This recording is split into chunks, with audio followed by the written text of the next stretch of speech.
আসসালামু আলাইকুম। সিলেট স্টুডিও থেকে চ্যানেল এস সিলেট নিউজে সবাইকে স্বাগত জানাচ্ছি। সঙ্গে আছি জান্নাতুল নাজনীন আশা। শুরুতেই জানিয়ে দিচ্ছি শিরোনামগুলো। সাবেক প্রধানমন্ত্রী বিএনপি চেয়ারপারসন বেগম খালেদা জিয়ার মৃত্যুতে সারা দেশের মতো সিলেটের মানুষও শোকে মুহ্যমান। তার জন্য আয়োজন করা হচ্ছে দোয়া মাহফিল, ধর্মীয় উপাসনালয়ে চলছে প্রার্থনা। সিলেটের মানুষের সাথে আমার বেআই সম্পর্ক। সিলেটের নিজের শেষ জনসভায় রসিকতা করে এভাবেই নিজের বক্তব্য শুরু করেছিলেন সাবেক প্রধানমন্ত্রী বিএনপি চেয়ারপারসন বেগম খালেদা জিয়া।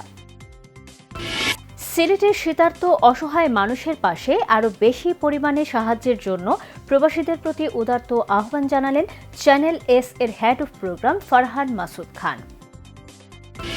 মৌলভীবাজারের পশ্চিম বড়হাট ঠাকুর মিয়ার বাড়িতে বড়হাট ওয়েলফেয়ার ট্রাস্টের উদ্যোগে গরিব, অসহায় ও শীতার্ত মানুষের মাঝে কম্বল বিতরণ।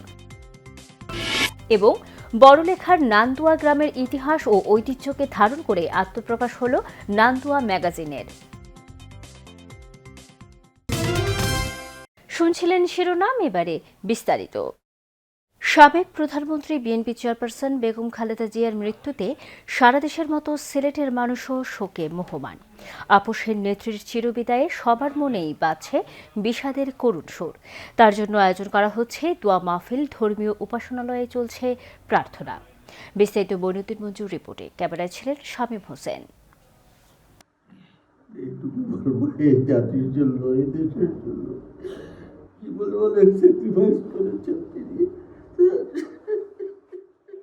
সাবেক প্রধানমন্ত্রী বিএনপি চেয়ারপারসন বেগম খালেদা জিয়ার ইন্তেকালের খবর শুনে এভাবেই শিশুর মতো কান্নায় ভেঙে পড়েন সাবেক মেয়র এবং বিএনপি চেয়ারপারসনের উপদেষ্টা আরিফুল হক চৌধুরী।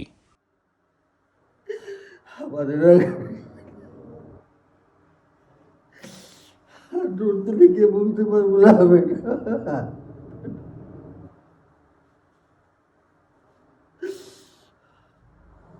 না।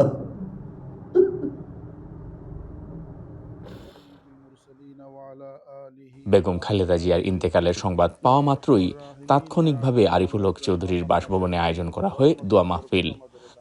দোয়া পরিচালনা করেন দরগা মসজিদের ইমাম হাফিজ মাওলানা আসজদ আহমদ। বাংলাদেশ সরকারের সাবেক 3 বারের প্রধানমন্ত্রী জননেত্রী বেগম খালেদা জিয়া আজকে ভোরে ইন্তেকাল করেছেন। ইয়া আল্লাহ, ইয়া আরহামার রাহিমিন, ইয়া আকরামাল আকরামিন, ইয়া আল্লাহ, তার রুহের মাগফিরাতের উদ্দেশ্যে আমরা তেলাওয়াত করছি। ইয়া আল্লাহ, ইয়া আরহামার রাহিমিন, কবুল মঞ্জুর ফরমাও। মানুষ হিসাবে ভুল ভ্রান্তি থাকা স্বাভাবিক, যদি কোনো ভুল ভ্রান্তি থাকে মাফ ফরমাও। জান্নাতুল ফিরদাউস নসিব ফরমাও। আমিন বিরহমাতিকা ইয়া আরহাম।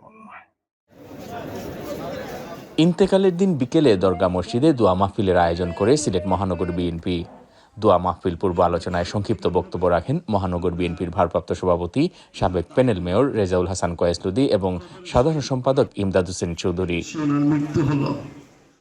এই মুহূর্তে দাঁড়িয়ে আছি হযরত শাহজালাল রহমতুল্লাহ আলাইহির মাজার প্রাঙ্গণে, এবং আপনারা সকলেই সাক্ষী ছিলেন যে এখানে আমরা আমাদের দলের প্রিয় নেত্রী, আপুসীন নেত্রী বেগম খালেদা জিয়ার জন্য, আমাদের মাতৃতুল্য এই প্রিয় নেত্রীর জন্য আমরা আজকে খতমে কুরআন, আজকে দিনব্যাপী আমাদের এই পবিত্র নগরীর অনেকগুলো মাদ্রাসায় কুরআনে খতম করা হয়েছে, এবং আসরের নামাজের পরে আজকে এই মসজিদ প্রাঙ্গণে, শাহজালাল রহমতুল্লাহ আলাইহির মসজিদ প্রাঙ্গণে আমরা সেই খতমে কুরআনের দোয়া মাহফিলের আমরা আয়োজন করেছিলাম। শুধু বাংলাদেশ জাতীয়তাবাদী দলের নেতা কর্মী বাকরুদ্ধ নয়, যারাই আজকে আমাদের বেগম খালেদা জিয়া সম্পর্কে সমালোচনা করেছিল তারা নিজেরাই বাকরুদ্ধ আমরা মনে করি। কারণ আমরা যাকে হারিয়েছি এই জায়গা আর পূরণ করার নেই। আমরা শহীদ জিয়াকে হারিয়েছি, আমরা শহীদ জিয়ার এক্স্যাক্টলি আমরা পাইনি, তবে সাথে সাথে বেগম খালেদা জিয়া সেই গৃহিণী বাহির হয়ে অন্ধকার থেকে আলোর দিকে নিয়ে দেশকে এই পর্যায়ে নিয়ে এসেছে। শুধু দরগা মসজিদ নয়, সিলেট বিভাগের সকল মসজিদে এবং সকল ধর্মীয় উপাসনালয়ে বেগম খালেদা জিয়ার জন্য প্রার্থনা করা হয়। বিসিবির উদ্যোগে সিলেট ইন্টারন্যাশনাল ক্রিকেট স্টেডিয়ামের মধ্যেও তার রুহের মাগফিরাত কামনা করে দোয়া করা হয়। Moinuddin Manju, channel S news, Sylhet. সিলেটের মানুষের সাথে আমার বেআই সম্পর্ক। সিলেটের নিজের শেষ জনসভায় রসিকতা করে এভাবেই নিজের বক্তব্য শুরু করেছিলেন সাবেক প্রধানমন্ত্রী বিএনপি চেয়ারপারসন বেগম খালেদা জিয়া। সেই দিন তিনি সিলেটকে নিয়ে তার নিজের পরিকল্পনার কথাও জানিয়েছিলেন। সেই জনসভার রিপোর্টটি করেছিলেন মঈনুদ্দিন মঞ্জু। ক্যামেরায় ছিলেন সিলেট অফিসের chief camera person Liton Chowdhury. আমি এই মুহূর্তে দাঁড়িয়ে আছি সিলেটের ঐতিহাসিক সরকারি আলিয়া মাদ্রাসা ময়দানে। সর্বশেষ 2018 সালে সাবেক প্রধানমন্ত্রী বিএনপি চেয়ারপারসন বেগম খালেদা জিয়া সিলেট সফর করেছিলেন, তবে তখন তিনি কোনো জনসভায় বক্তব্য রাখেননি। তিনি সর্বশেষ সিলেটের কোনো জনসভায় বক্তব্য রেখেছিলেন 2013 সালে এই মাঠে।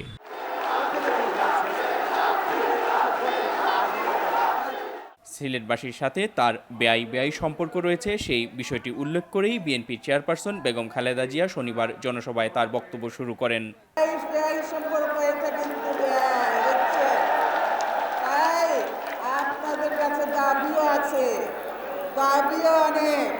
আওয়ামী লীগ সরকার কোনো ওয়াদা পূরণ করেনি জানিয়ে বেগম জিয়া বলেন, বিএনপি আগামীতে ক্ষমতায় আসলে সিলেটের সাথে ট্রেন যোগাযোগ আধুনিক এবং ঢাকা সিলেট মহাসড়ক 4 লেনে উন্নীত করা হবে। ঢাকা সিলেট 4 লেন বিশিষ্ট রাস্তা হবে।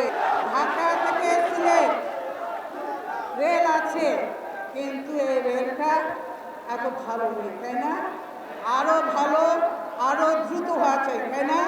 সেই জন্য আমরা ইনশাল্লাহ ক্ষমতায় আসলে দ্রুতগামী ট্রেনে যেন 3 ঘন্টার মধ্যে ঢাকা সিলেট পৌঁছতে পারে এবং সুন্দর সেই ট্রেনের ব্যবস্থা করব। সিলেটে বহু আকাঙ্ক্ষিত ইপিজেড স্থাপনেরও প্রতিশ্রুতি দেন বিএনপি চেয়ারপারসন। জোট ক্ষমতায় গেলে ডিপ সিপোর্ট যেমন হবে, তেমনি ভাবে চাইনিজরা এখন বাংলাদেশে বিনিয়োগ করতে চায়, একক জায়গা চায়। সেই জন্য সিলেটে একটা ইপিজেড করা হবে, যাতে আপনারা বর্তমান সরকার সিলেট ইঞ্জিনিয়ারিং ইউনিভার্সিটির কাজ বন্ধ করে দিয়েছে উল্লেখ করে বেগম জিয়া এই ইউনিভার্সিটি বাস্তবায়ন করার ঘোষণা দেন। মেয়েদের জন্য সিলেটে একটি পৃথক বিশ্ববিদ্যালয় চালুরও প্রতিশ্রুতি দেন তিনি। ইঞ্জিনিয়ারিং ইউনিভার্সিটি করার কথা ছিল, কাজ কিছু হয়েছিল, তারপরে এই সরকার এসে বন্ধ করে দিয়েছে। ইনশাআল্লাহ আমরা সরকারে আসলে সেই কাজটা আমরা পূরণ করব। এই সিলেটে একটা মেয়েদের জন্য বিশ্ববিদ্যালয় করব ইনশাআল্লাহ। সিলেট সিটির রাস্তাঘাটের উন্নয়ন সহ অন্য সকল খাতেও সিলেটকে অগ্রাধিকার দেওয়ার কথা জানান বেগম খালেদা জিয়া।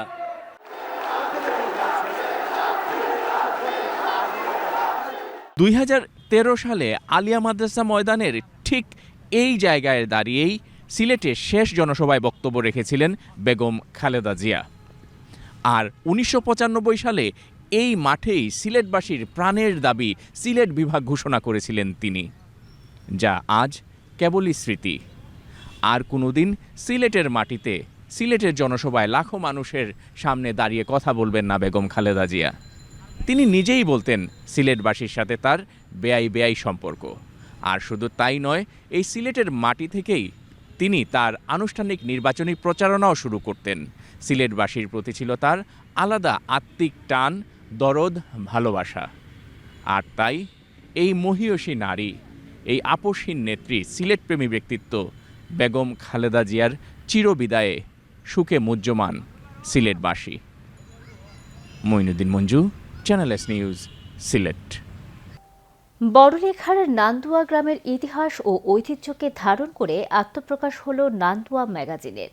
উপজেলার উত্তর শাহবাজপুর ইউনিয়নের নান্দুয়া সরকারি প্রাথমিক বিদ্যালয় প্রাঙ্গণে প্রবাসী ব্যারিস্টার সালাউদ্দিন সুমনের রচনায় এবং ব্যারিস্টার সালাউদ্দিন সুমন চ্যারিটেবল ফাউন্ডেশনের উদ্যোগে আয়োজিত এই ম্যাগাজিনের প্রকাশনা উৎসব যেন পরিণত হয় স্মৃতি আর শেকড়ের এক মিলন মেলায়। বিস্তারিত জানাচ্ছেন তুফাইল আহমদ, ক্যামেরায় ছিলেন অরুণ বৈদ্য।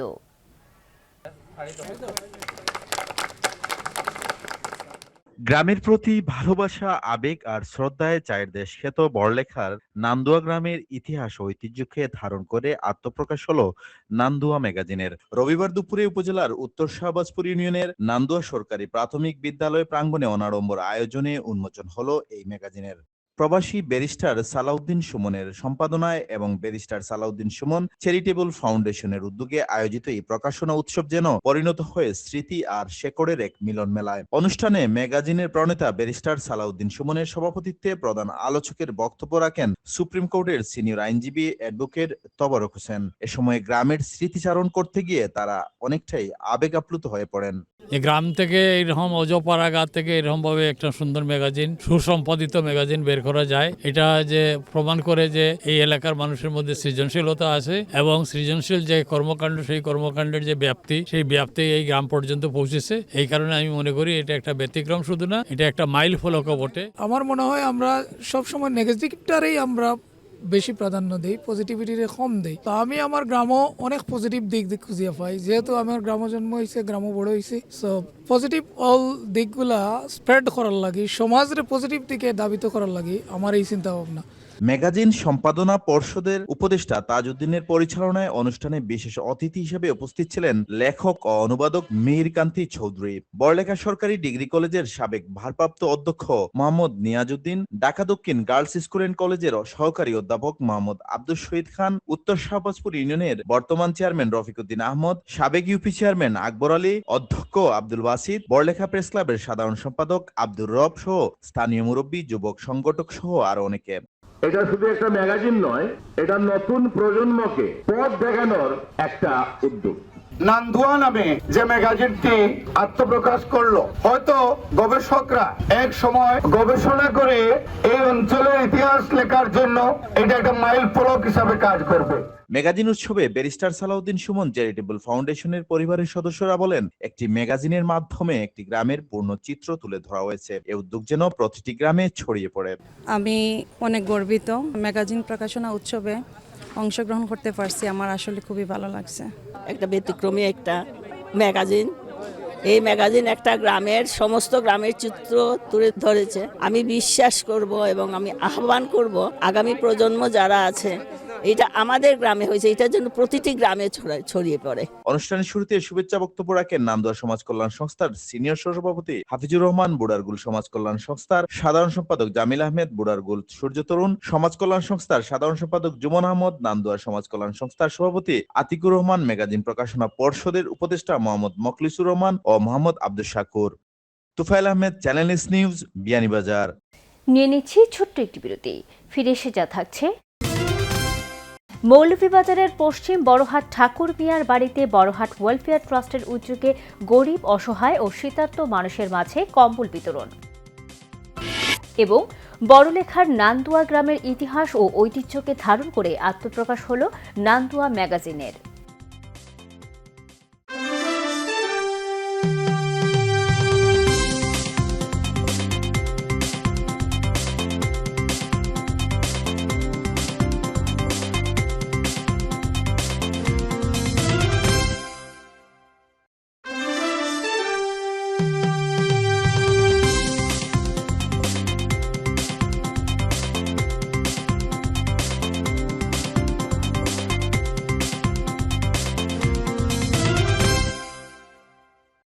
স্বাগত আরও একবার সিলেট স্টুডিও থেকে চ্যানেল এ সিলেট নিউজে। সিলেটের শীতার্ত অসহায় মানুষের পাশে আরও বেশি পরিমাণে সাহায্যের জন্য প্রবাসীদের প্রতি উদাত্ত আহ্বান জানিয়েছেন চ্যানেল এস এর head of program Farhan Masud Khan. মঙ্গলবার রেস্কিউ এড ট্রাস্টের উদ্যোগে সিলেট মহানগরীর পথচারী ও ছিন্নমূল মানুষের মধ্যে উন্নতমানের শীতবস্ত্র বিতরণকালে তিনি এই আহ্বান জানান। বিস্তারিত জানাচ্ছেন মইনুদ্দিন মঞ্জু, ক্যামেরায় ছিলেন লিটন চৌধুরী। সিলেটে বইছে তীব্র শৈত্যপ্রবাহ, সে কারণে সাধারণ মানুষের জীবনযাত্রাও হচ্ছে ব্যাহত। সবচেয়ে অসহায় অবস্থা পথচারী ও ছিন্নমূল মানুষের। এসব সুবিধাবঞ্চিত মানুষের কথা চিন্তা করেই প্রতি বছরের মতো এবারও শীতার্ত মানুষের মধ্যে উন্নতমানের কম্বল বিতরণ করছে রেস্কিউ এইড ট্রাস্ট।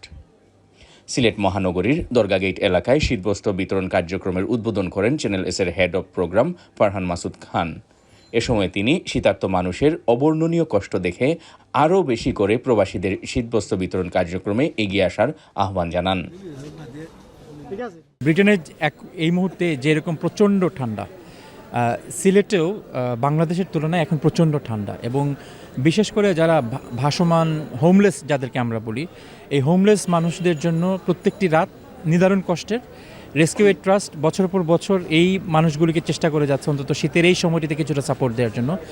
এরই অংশ হিসাবে আজকে আমরা ব্ল্যাঙ্কেট ডিস্ট্রিবিউশন করলাম। আমাদের ডোনারদের ডোনেশনের যে ব্ল্যাঙ্কেট, সেই ব্ল্যাঙ্কেটগুলো আজকে আমরা ডিস্ট্রিবিউশন করলাম। এভাবে যদি আমরা আগামী 2 মাস সাপোর্ট দিতে পারি, তাহলে সিলেটের একটি বিশাল হোমলেস কমিউনিটিকে আমরা মনে করি যে আমরা কাভার করতে পারবো। অনুষ্ঠানে অতিথি হিসেবে যোগ দেন বিশিষ্ট ইসলামিক স্কলার RFF হজ কাফেলার অ্যাম্বাসেডর মাওলানা গুলাম কিবরিয়া। ব্রিটেনের অত্যন্ত জনপ্রিয় একটি চ্যানেল এসের রেস্কিউ ট্রাস্ট কর্তৃক আজকে বাংলাদেশের গরিবদের মধ্যে শীত বস্ত্র অনুদানের মধ্যে আমি উপস্থিত হতে পারি, আমি আমাকে আনন্দিত এবং গর্বিত মনে করি।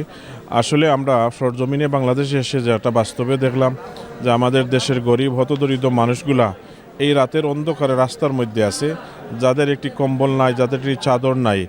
এই অবস্থায় আমরা যারা গ্রেট ব্রিটেনে আছি, আমরা অর্থশীল আছি, স্বাবলম্বী আছি, আমাদের উচিত হলো মানবতার স্বার্থে এই সমস্ত গরিব দুঃখী যারা রাস্তার মধ্যে আছে তাদের সাহায্যে এগিয়ে আসা। আলহামদুলিল্লাহ আমাদের ব্রিটেনের জনপ্রিয় চ্যানেল এস রেস্কিউ ট্রাস্ট এবং সাথে সাথে RFC হজ এবং উমরা কাফেলার তত্ত্বাবধানে আজকের যে কম্বল বন্টন হয়েছে অত্যন্ত সুন্দরভাবে সুশৃঙ্খলভাবে হয়েছে। সিলেট মহানগরীর দরগাগেট এলাকা ছাড়াও নয়া সড়ক, হুমায়ুন রশিদ চত্বর, শাহী ঈদগাহ, রেলওয়ে স্টেশন, মেডিকেল এলাকায়ও কম্বল বিতরণ করে রেস্কিউ এইড ট্রাস্টের টিম। এই শীতের মধ্যে আমরা বহুত কষ্ট হয়, ঘুমাইতে থাকতে খাইতে খুব কষ্ট হয়। পাইছি কমলি, এখন আমরা দোয়া করি প্রাণ বলে আপনারা দিতে। আমরা শীতের মধ্যে খুব কষ্ট হয়েছে, আমরা পাইয়া খুব খুশি, যারা দিচ্ছেন তারা লাগে দোয়া করবো। সিলেট মহানগরী ছাড়াও ইতোমধ্যে বিশ্বনাথের প্রতিবন্ধীদের গ্রাম হিসেবে পরিচিত আমতৈল গ্রামেও শীতবস্ত্র বিতরণ করেছে রেস্কিউ এইড ট্রাস্ট। প্রবাসীদের সহযোগিতা নিয়ে পুরো শীত মৌসুম জুড়ে অসহায় পরিবারের মধ্যে শীতবস্ত্র বিতরণ কার্যক্রম অব্যাহত রাখবে rescue aid trust. Moinuddin Manju, channel S news, Sylhet. ত্রয়োদশ জাতীয় সংসদ নির্বাচনের মনোনয়নপত্র দাখিলের শেষ দিনে হবিগঞ্জ 3 আসনের জন্য নিজের মনোনয়ন জমা দিয়েছেন বিএনপি কেন্দ্রীয় কমিটির সাংগঠনিক সম্পাদক, বিএনপির প্রার্থী আলহাজ জিকে কুস। তিনি সোমবার সকালে হবিগঞ্জ জেলা প্রশাসকের কার্যালয়ে নেতাকর্মীদের উপস্থিতিতে মনোনয়নপত্র জমা দেন। এ সময় তিনি বলেন, নির্বাচনকে বানচাল করার জন্য দেশে বিদেশে চক্রান্তকারীরা বসে নেই। তারা সুযোগ পেলে নির্বাচনকে বন্ধ করার চেষ্টা চালাবে, কিন্তু কোনো শক্তি ষড়যন্ত্র করে নির্বাচনকে দমিয়ে রাখতে পারবে না। এদিকে হবিগঞ্জ 1 আসন নবীগঞ্জ বাহুবল আসনের সংসদ সদস্য প্রার্থী হিসেবে মনোনয়নপত্র জমা দিয়েছেন সাবেক অর্থমন্ত্রী শাহ AMS কিবরিয়ার পুত্র, সদ্য বিএনপিতে যোগদানকারী ডক্টর রেজা কিবরিয়া। তিনি মনোনয়নপত্র জমা দেওয়ার পর সাংবাদিকদের প্রশ্নের উত্তরে বলেন, তার জয়ের ব্যাপারে তিনি আশাবাদী। এছাড়াও একই দিনে বিভিন্ন রাজনৈতিক দলের ও জোটের প্রার্থীরা জেলা প্রশাসক ও জেলা ম্যাজিস্ট্রেটের কাছে মনোনয়নপত্র জমা দেন। মৌলভীবাজারের পশ্চিম বড়হাট ঠাকুর মিয়ার বাড়িতে বড়হাট ওয়েলফেয়ার ট্রাস্টের উদ্যোগে গরিব, অসহায় ও শীতার্থ মানুষের মাঝে কম্বল বিতরণ করা হয়েছে। বিস্তারিত জানাচ্ছেন আমাদের মৌলভীবাজারের head of news Khalid Chowdhury. ক্যামেরায় ছিলেন অশ্বিনী সিনহা। মৌলভীবাজারের পশ্চিম বড়হাট ঠাকুর মিয়ার বাড়িতে বড়হাট ওয়েলফেয়ার ট্রাস্টের উদ্যোগে গরিব, অসহায় ও শীতার্থ মানুষের মাঝে কম্বল বিতরণ করা হয়েছে। আজকে এই শীতবস্ত্র আয়োজনের পেছনে যে প্রধান ভূমিকা পালন করেছেন আমাদের গ্রামের কৃতি সন্তান, এই বাড়ির কৃতি সন্তান জনাব ফয়সল রেজা ভাই, মুখে প্রবাসী। ওনার আর্থিক কুরবানির কারণে প্রায় 250 শতাধিক কম্বল আজকে বিতরণ করা হবে। আপনারা ওনার জন্য সবাই দোয়া করবেন। উক্ত অনুষ্ঠানে অত্র ট্রাস্টের সাধারণ সম্পাদক আব্দুল মতিনের সঞ্চালনায় সভাপতিত্ব করেন বিশিষ্ট শিক্ষাবিদ প্রফেসর আব্দুল রকিব। বিশেষ অতিথি হিসেবে অনুষ্ঠানে উপস্থিত ছিলেন বীর মুক্তিযোদ্ধা সিরাজুল ইসলাম গিয়াস, সম্মিলিত সামাজিক উন্নয়ন পরিষদের সভাপতি খালেদ চৌধুরী, আমেরিকা প্রবাসী আব্দুল মুসাব্বির, বড়হাট মসজিদের ইমাম হাবিবুর রহমান, বড়হাট মাদ্রাসার প্রিন্সিপাল ইউনুস আলী, অত্র ট্রাস্টের সভাপতি ইকবাল হোসেন সহ এলাকার বিশিষ্টজনরা। অনুষ্ঠানে সার্বিক সহযোগিতায় ছিলেন অত্র ট্রাস্টের ফাউন্ডার, ইউকে প্রবাসী ফয়সল রাজা। উপস্থিত অতিথিরা অত্র ট্রাস্টের ফাউন্ডার ফয়সল রাজা সহ এই আয়োজনে অনুদানকারীদের প্রতি গভীর শ্রদ্ধা জ্ঞাপন করে বক্তব্য রাখেন। ওরাট ওয়েলফেয়ার ট্রাস্টের মাধ্যমে কম্বল বিতরণ অনুষ্ঠানে দেখে অত্যন্ত আনন্দিত হয়েছি। এটি একটি নতুন সংযোজন। আশা করি ভবিষ্যতে আরও বিভিন্ন প্রোগ্রাম গ্রহণ করতে সম্মত হবে। এখানে বিশেষভাবে প্রবাসী যারা থাকেন সবাই এতে অনুদান দিয়ে থাকেন। বিশেষ করে ফয়সল রাজা মনে হয় পৃথিবীর সব কিছু উজাড় করে গরিব অসহায় মানুষকে সে দিতে চায়। এইসব মানুষের এই দান করার জন্য আল্লাহ কবুল করেন। হিন্দু মুসলমান সবাই যে সাহায্য করিয়া যাইতেছে, এটাই আমার কাছে আনন্দ। আমার ফয়সল রাজা যার নেতৃত্বে আমরা সবাই একত্রিত ভর্তি বছর হই, আমি তার জন্য দোয়া করি। আল্লাহ আমরা গ্রামবাসী যারা আছি সবাই এই বড়হাট ওয়েলফেয়ার ট্রাস্টের সকল সদস্য দেশে বিদেশে যারা আছেন সবরে আমরা ধন্যবাদ জানাই। অনুষ্ঠানে এক পর্যায়ে লন্ডন থেকে ফয়সল রাজা অডিও কলের মাধ্যমে সমাজের বিত্তবানরা এইসব অসহায় মানুষের পাশে দাঁড়ানোর জন্য উদাত্ত আহ্বান জানান। একটি কম্বল মানে একটি উষ্ণতা, একটি দোয়া এবং আল্লাহর কাছে একটি সদকায়ে জারিয়া। আসুন আমরা সবাই মিলে মানবতার পাশে দাঁড়াই। আমি আশা করি আগামী দিনগুলোতেও আপনারা আপনাদের সাহায্যের হাত আরও বাড়িয়ে দেবেন, যাতে আমরা এই মানবিক কাজ নিরবচ্ছিন্নভাবে চালিয়ে যেতে পারি ইনশাআল্লাহ। অনুষ্ঠানের শেষ পর্যায়ে উপকারভোগীরা এই কম্বল পেয়ে তাদের আবেগঘন অনুভূতি প্রকাশ করেন। এই সময় কম্বলটা পেয়ে আমার বহুত উপকার হবে। যারা দেশে কম্বল আল্লাহ থেকে ভালো করে।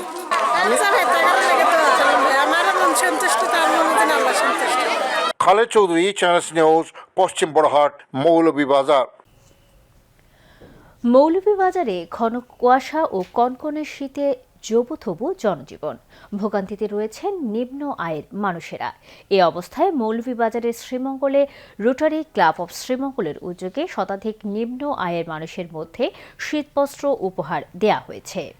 রোটারি ক্লাব অব শ্রীমঙ্গলের সভাপতি মশিউর রহমান রিপনের সভাপতিত্বে ও সাধারণ সম্পাদক বিকুল চক্রবর্তীর সঞ্চালনায় এ সময় বক্তব্য রাখেন Rotarian doctor Satyakanta Chakraborty, Rotarian Jamal Ahmad, Rotarian Liton Pal, Rotarian Liton Chandra, Rotarian Abdul Hamid ও রোটারি পল হ্যারিস উচ্চ বিদ্যালয়ের প্রধান শিক্ষক দিল আফরোজ।